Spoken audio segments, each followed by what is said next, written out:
Hyundai venue అంటే చాలామందికి ఇష్టం ఇది. ఎస్పెషలీ ఈ కరెంట్ జనరేషన్ ఉంది కదా! ఈ ఫేస్ లిఫ్ట్ వచ్చింది కదా! ఇప్పుడైతే చాలా బాగుంది. నాకు ముందున్న వెన్యూ కన్నా ఇప్పుడున్నదైతే పర్ఫెక్ట్‌గా ఉంది.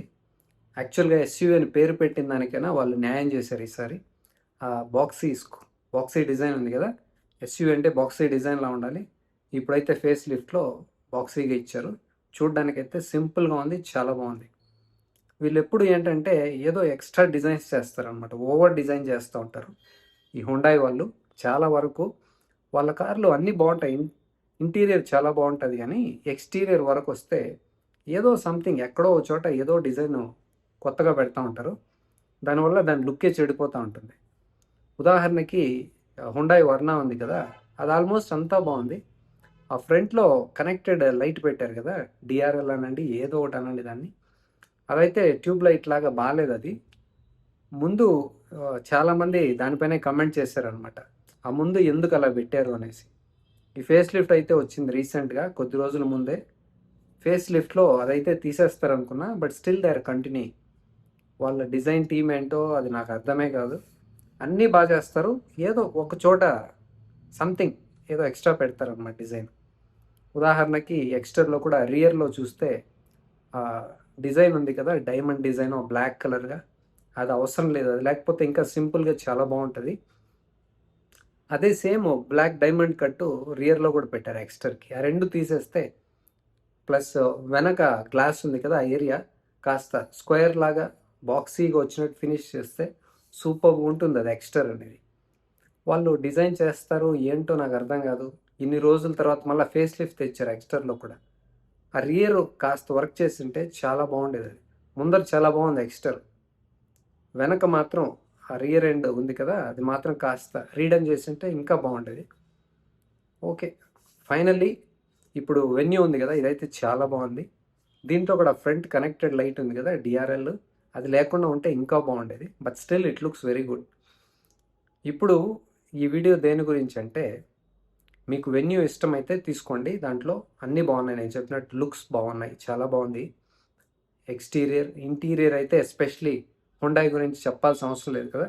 క్వాలిటీ చాలా బాగుంటుంది. ఫిట్ ఫినిష్ కానీ, ఆ క్వాలిటీ మెటీరియల్ కానీ, డ్యూరబిలిటీ చాలా బాగుంటుంది.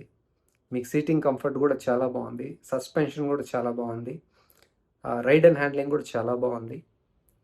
మంచి ఇంజిన్స్ కూడా ఉన్నాయి వీళ్ళ దగ్గర. మల్టిపుల్ ఇంజిన్ ఆప్షన్స్ కూడా ఉన్నాయి.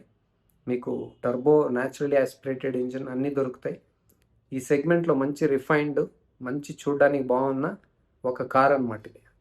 అన్ని ఏరియాల్లో చాలా బాగుంది. చూడ్డానికి బాగుంది, డ్రైవింగ్ చేయడానికి బాగుంది, హ్యాండ్లింగు బాగుంది. మంచి ఇంజన్స్ ఉన్నాయి, రిఫైన్డ్ ఇంజన్స్ ఉన్నాయి. క్వాలిటీ కార్స్ ఇవి. ఆఫ్టర్ సేల్ సర్వీస్ ఇష్యూస్ ఉండవు. సర్వీస్ కాస్ట్ కూడా రీజనబుల్గా ఉంటాయి. చూడండి, చాలా ప్లస్ పాయింట్స్ ఉన్నాయి దీంట్లో. దీంట్లో అన్నీ బాగున్నాయి. స్పేర్ పార్ట్స్ కాస్ట్ కూడా రీజనబుల్గానే ఉంటుంది. మైలేజ్ బాగానే ఉంటుంది. ఒకటే ఒకటి మిస్సింగ్ దీంట్లో ఉన్నది ఇన్ని రోజులు ఏంటంటే సేఫ్టీ ఒకటి దీంట్లో లేదనమాట. ఇప్పుడు అది కూడా యాడ్ అయింది. దీన్ని భారత్ ఎన్క్యాప్లో క్రాష్ టెస్ట్ చేశారు. 5 స్టార్స్ వచ్చాయన్నమాట దీనికి. Very good news. చాలామంది ఈ సెగ్మెంట్లో ఈ కారు కొనాలా వేరేది కొనాలా అని కన్ఫ్యూజన్లో ఉంటారనమాట. ఎందుకంటే ఇది మెయిన్ రీజన్. హుండాయిలు అన్నీ బాగున్నాయి కానీ సేఫ్టీ లేదే. సేఫ్టీ ఉంటే హుండాయ్ వెన్యూ కొనుక్కోవచ్చు కదా అని చాలామంది ఆలోచిస్తూ ఉంటారు. మీకు ఇది చాలా గుడ్ న్యూస్. దీంట్లో ఇప్పుడు 5 స్టార్ వచ్చిందనమాట, 5 స్టార్ రేటింగ్. ఇప్పుడు ఈ భారత్ ఎన్క్యాప్లో క్రాష్ టెస్ట్ చేసిన తర్వాత ఎన్ని పాయింట్స్ వచ్చాయి అనేది తెలుసుకుందాం. ఫస్ట్ ఇది adult occupant and then child occupant అనే రేటింగ్స్ ఇస్తారనమాట. రెండింట్లో మనకి 5 స్టార్స్ వచ్చాయి. ఇది అడల్ట్ ఆక్యుపెంట్ మొత్తం పాయింట్స్ 32కు ఉంటాయి అన్నమాట. 32 పాయింట్స్కి ఇది 31.15 పాయింట్స్ తీసుకొచ్చింది క్రాష్ టెస్ట్లో. నెక్స్ట్ చైల్డ్ ఆక్యుపెంట్కి రియర్ సీట్లో పిల్లలు కూర్చోబెడతారు కదా, అక్కడ 49 పాయింట్స్ ఉంటాయన్నమాట మ్యాక్సిమం. దాంట్లో 44.46 పాయింట్స్ తీసుకొచ్చింది ఇది సేఫ్టీలో. మంచి స్కోరే ఇది. మనం ఎప్పుడైనా ది బెస్ట్ తీసుకొస్తే మంచిది కదా సేఫ్టీకి. అవుట్ ఆఫ్ 32 వస్తే బెస్ట్, కానీ అది చాలా కష్టం తీసుకురావడం. ఇక స్కోర్స్ విషయానికి వస్తే first frontal offset deformable barrier test అని ఫ్రంట్ క్రాష్ టెస్ట్ చేసి చూస్తారనమాట. ఫ్రంట్ అంటే ఎగ్జాక్ట్లీ సెంటర్లో ఉండదు, కాస్త డ్రైవర్ సైడ్కి ఉంటుంది అనమాట. అది ఎప్పుడైనా యాక్సిడెంట్ రియల్ లైఫ్లో అయినప్పుడు అలాగే అవుతుంది కాబట్టి వీళ్ళు టెస్ట్ చేసేది కూడా అలాగే చేస్తారు. దీంట్లో క్రాష్ టెస్ట్ చేసినప్పుడు ఎక్కడ ఇంపాక్ట్ ఎంత ఉందని తెలుసుకుందాం. డ్రైవర్కి ఇక్కడ గ్రీన్ వచ్చింది, చెస్ట్ ఎల్లో వచ్చింది, తొడలైతే గ్రీన్ వచ్చాయి, అలాగే నీ కింద భాగము యాంకిల్ వరకు ఎల్లో వచ్చింది, ఫుట్ అయితే ఫీట్ గ్రీన్ వచ్చింది అనమాట. నెక్స్ట్ ప్యాసింజర్ విషయానికి వస్తే తల గ్రీన్ ఉంది, చెస్ట్ గ్రీన్ ఉంది, థైస్ గ్రీన్ ఉన్నాయి, మోకాలు కింద నుంచి ఎల్లో వచ్చింది అనమాట. ఇది ఇక్కడ మంచి స్కోరే. ఇది యాక్చువల్గా టెస్ట్ లేని దానికన్నా టెస్టులు చేసి 5 స్టార్ తీసుకురావడం చాలా బెస్ట్. కొన్ని బ్రాండ్స్ అయితే టెస్టులు చేయించరు, చాలా డిలే చేస్తారు. So something is better than nothing అన్నట్లుగా 5 స్టార్ వచ్చింది, at the same time green వచ్చింది, ఎల్లో వచ్చింది, ఓకే అగ్రీడ్. నేనైతే ఎప్పుడూ చెప్పేది ఒకటే, సేఫ్టీలో కాంప్రమైజ్ కాకూడదు. మొత్తం గ్రీన్ వస్తే బెస్ట్ కదా. ఇన్ కేస్ క్రాష్ అయినప్పుడు ఆ ఇంపాక్ట్ మనిషి పైకి రాకూడదు అనమాట. అలా ఉండాలి స్ట్రక్చర్ అనేది. మంచి క్యాబిన్, అది కకూన్ అనేసి టాటా వాళ్ళు తయారు చేస్తారు. వాళ్ళు సాలిడ్గా ఉంటుంది అనమాట. లోపల షెల్ ఉంది కదా, ఐ మీన్ ద క్యాబిన్, ఆ క్యాబిన్ మాత్రం చాలా స్ట్రాంగ్గా చేస్తారు. ఆ క్రంపుల్ జోన్ అనేది బాగుంటుంది వాళ్ళది. కొన్ని బ్రాండ్స్ క్రంపుల్ జోన్ అయితే మరీ సాఫ్ట్గా ఉంటుందో ఏంటో తెలియదు, కాబట్టి ఇంపాక్ట్ లోపలికి వచ్చేస్తుందా అనిపిస్తుంది. మన Skoda, Volkswagen, Tata, Mahindra లాంటివి అయితే చాలా బాగా బిల్డ్ చేస్తారు. వీళ్ళు కూడా చాలా ఇంప్రూవ్ అయ్యారు. 5 స్టార్ వచ్చింది, గ్రీను ప్లస్ ఎల్లో ఉందంటే మంచి కాంబినేషన్. ఇంకా గ్రీన్ వస్తే ఇంకా బెస్ట్ అనమాట.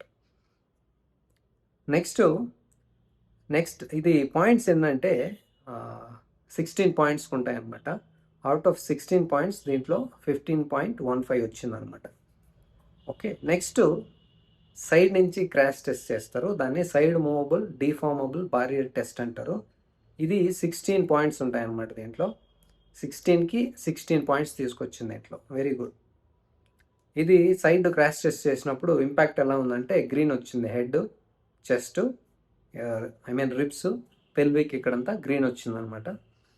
ఇలా రావడానికి కారణం ఏంటంటే మంచి స్ట్రక్చర్ ఉండాలి, దానితో పాటు సైడ్ ఎయిర్ బ్యాగ్స్ కూడా ఉండాలి, కాబట్టే ఇది గ్రీన్ వచ్చిందనమాట. అన్ని బ్రాండ్స్ 6 ఎయిర్ బ్యాగ్స్ స్టాండర్డ్ చేసేయాలి, ఎందుకంటే సైడ్ నుంచి ఇంపాక్ట్ వచ్చినప్పుడు ఇక్కడ ఎక్కువ డ్యామేజ్ అవుతుంది అనమాట. అది కాకుండా ఉండాలంటే సైడ్ ఎయిర్ బ్యాగ్స్ ఉండాలి.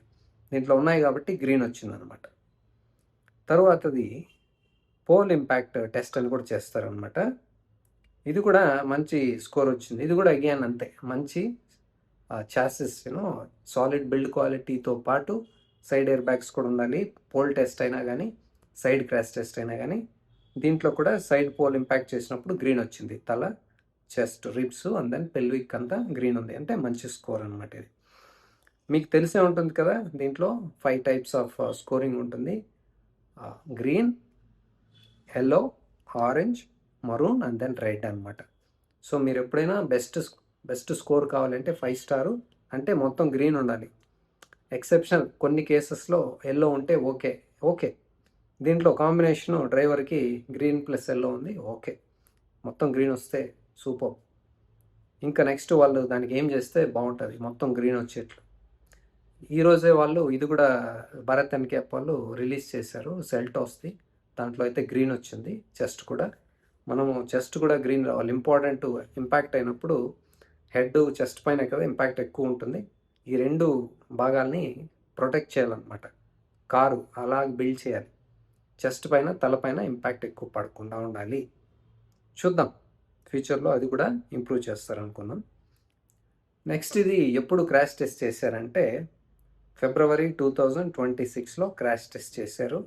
Ratings applicable for all variants అనమాట, ఆల్ ట్రిమ్స్.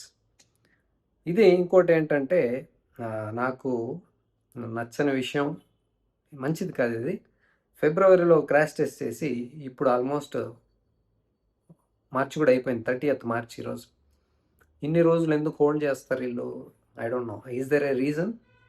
కార్ కూడా లాంచ్ అయిపోయింది కదా, చాలా రోజులు అయింది లాంచ్ అయ్యి. ఇన్ని రోజులు హోల్డ్ చేసి, ఇంత డిలే చేసి, ఇప్పుడు పబ్లిష్ చేయాల్సిన అవసరం ఏముంది? Is there any meaning? Is there any logic behind it? నాకైతే అర్థం కావట్లేదు. This is not good. ఇప్పుడు కారు కొనే వాళ్ళకి తెలియాలి కదా, అది కారు క్రాష్ టెస్ట్ అయిందా లేదా? క్రాష్ టెస్ట్ ఖచ్చితంగా చేయాలి. చేసి ఇప్పుడు వాళ్ళు కార్ అనౌన్స్ చేస్తారు, లాంచ్ చేస్తారు. ఆ లాంచ్ టైంలోనే వాళ్ళు ఈ పాయింట్స్ కూడా అనౌన్స్ చేస్తే బాగుంటుంది. 5 స్టార్ వచ్చిందా, 4 స్టార్ వచ్చిందా, ఎక్కడ ఇంపాక్ట్ ఎంత ఉంది, అది చూసి కస్టమర్స్ డిసైడ్ చేస్తారు కదా, ఈ కారు నేను కొనాలా వద్దా, కొనకూడదా, ఏంటి, 5 స్టార్ ఉందా, గ్రీన్ ఉందా, ఎల్లో ఉందా, ఆరెంజ్ ఉందా అని తెలిసి, కస్టమర్ హక్కు కదా అది. అందుకే క్రాష్ టెస్ట్ అర్లీగా చేయాలి. వాళ్ళు కార్ లాంచ్ చేసే సమయంలోనే వీళ్ళు ఇది కూడా అనౌన్స్ చేయాలి. అలాగా ప్లాన్ చేయాలి ఈ మ్యానుఫ్యాక్చర్స్, గవర్నమెంట్ కలిసి. అప్పుడే అది మంచిది అనమాట. There is a meaning for that కదా. లేకపోతే కారు ఎప్పుడో లాంచ్ అయ్యి, ఎంతమందో కారు ఇప్పుడు కొనేసి ఉన్నారు కదా, చాలామంది కొన్నారు, వాళ్ళకి తెలియని కూడా తెలియదు అసలు అది 5 స్టారా, 4 స్టారా, సేఫ్టీ ఉందా లేదా. ఇలా ఉండకూడదు కదా. సేఫ్టీ అనేది కస్టమర్కి తెలియాలి. సేఫ్టీ ఉందా లేదా, ఉంటే ఎన్ని స్టార్స్ ఉన్నాయి, 5ఆ, 2నా, 1నా, 0నా, వాట్, అది తర్వాత కస్టమర్ ఇష్టం. తర్వాత తెలుసుకొని కస్టమర్ కొంటే ఇట్ ఈస్ ఓకే. మనం క్రాష్ టెస్ట్ చేసేసి ఎప్పుడో చేసి అది పబ్లిష్ చేయకుండా కస్టమర్లు కార్లు కొంటూనే ఉన్నారు. ఇప్పుడు 5 స్టార్ వచ్చింది కాబట్టి వెల్ అండ్ గుడ్, తక్కువ వచ్చి ఉంటాయి. ఇలా చాలా ఉన్నాయన్నమాట. కొన్ని కంపెనీలు కార్లు అయితే క్రాష్ టెస్ట్కి పంపరు. ఇలాగా కొన్ని పంపినా కానీ డిలే చేస్తారు. ఇలా జరగకుండా ఉంటే చాలా మంచిదన్నమాట. ఫ్యూచర్లో అయినా ఇలాగా చేయకుండా ఉంటారని అనుకుందాం, మనం ఆశిద్దాం. Government, Bharat and cap manufacturers కలిసి ఇలాగా కార్ని లాంచ్ చేసే సమయంలోనే అనౌన్స్ చేసేట్టుగా ఏదైనా రూల్ తీసుకొస్తే బాగుంటుంది. ఇప్పుడు మీరు ఈ కారు కొనాలనుకుంటుంటే, మీరు కూడా ఈ కారు ఫ్యాన్స్ అయితే, ఈ సెగ్మెంట్లో లెస్ దాన్ 4 మీటర్స్ కొనాలనుకుంటుంటే దీన్ని కొనుక్కోవచ్చు. ఎందుకంటే దీంట్లో అన్నీ బాగున్నాయి. నేను చెప్పినట్టు చూసేకి బాగుంది, గ్రౌండ్ క్లియరెన్స్ బాగుంది, సీటింగ్ కంఫర్ట్ బాగుంది, రైడ్ అండ్ హ్యాండ్లింగ్ బాగుంది, అంటే సస్పెన్షన్ కూడా బాగుంది, స్టీరింగ్ ఫీడ్బ్యాక్ కూడా బాగుంది, మీకు సిటీకైనా హైవేకైనా కూడా చాలా బాగుంది. ఇప్పుడు దీంట్లో ఇంకోటి యాడ్ అయింది ఏంటంటే, మీరు హైవేలో వెళ్ళినప్పుడు కూడా కాస్త నమ్మకంగా తీసుకెళ్ళచ్చు అనమాట. ఎందుకంటే 5 స్టార్ సేఫ్టీ కూడా ఉంది కాబట్టి. అలాగే మంచి ఇంజన్ ఆప్షన్స్ కూడా ఉన్నాయి. మీకు న్యాచురల్ యాస్పిరేటెడ్ ఉంది, టర్బో కూడా ఉంది. మీకు మంచి మైలేజ్ కావాలంటే న్యాచురల్ యాస్పిరేటెడ్ తీసుకోవచ్చు, లేదా టర్బో కూడా తీసుకోవచ్చు పవర్ఫుల్ కావాలంటే, లేదా డీజిల్ కూడా తీసుకోవచ్చు. మీరు దేనికి ఏ కార్ అయినా సరే మల్టిపుల్ టైమ్స్ టెస్ట్ డ్రైవ్ చేసి తర్వాతే ఫైనల్ డెసిషన్ తీసుకోండి.